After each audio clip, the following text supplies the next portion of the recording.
Parents are obligated to have faith for their children. The father of the epileptic boy has come to Jesus. Verse 21, Jesus said, "How long is it ago since this came unto him?" And he said, "Of a child." That's significant because I've discovered that most serious cases of demon problems arise in childhood, and sometimes it's necessary to find out when they started in order to bring healing and deliverance. But we don't go into the details here. The father said, "Oft times the demon, hath cast him into the fire and into the waters to destroy him. But if thou canst do anything, have compassion on us and help us." Notice, if thou canst do anything. And notice the immediate answer of Jesus.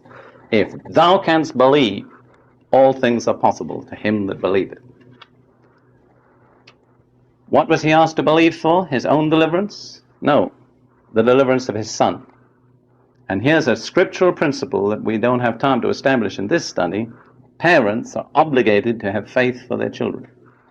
I can take you right through Scripture and show you this from beginning to end of Scripture. It's the privilege and it's the responsibility of parents, not merely to educate their children, not merely to feed them and clothe them, not merely to train them in spiritual things, but the supreme responsibility is to exercise faith for them.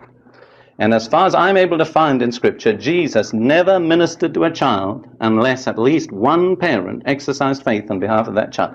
I've learnt this by my mistakes, because many times somebody will drag an unruly, rebellious kid forward and say, "Brother Prince, this boy has a demon, pray for him." And I'd start to pray, and the results are negligible. And I don't do that now. I always say two things. Where's the parent?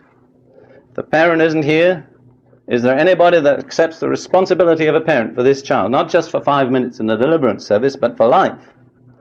And secondly, I've always found, and never yet have I found an exception, problem child, problem parent. If, for instance, a child has problems, let's say resentment, rebellion, hatred, the parents are not there, they're not involved, they're not concerned, even if you could get that child delivered, if it goes back to that atmosphere, the demons will be in it again within a week. See, there's a problem of relationships. God has made parents responsible for their children, and he does not go against his own principles.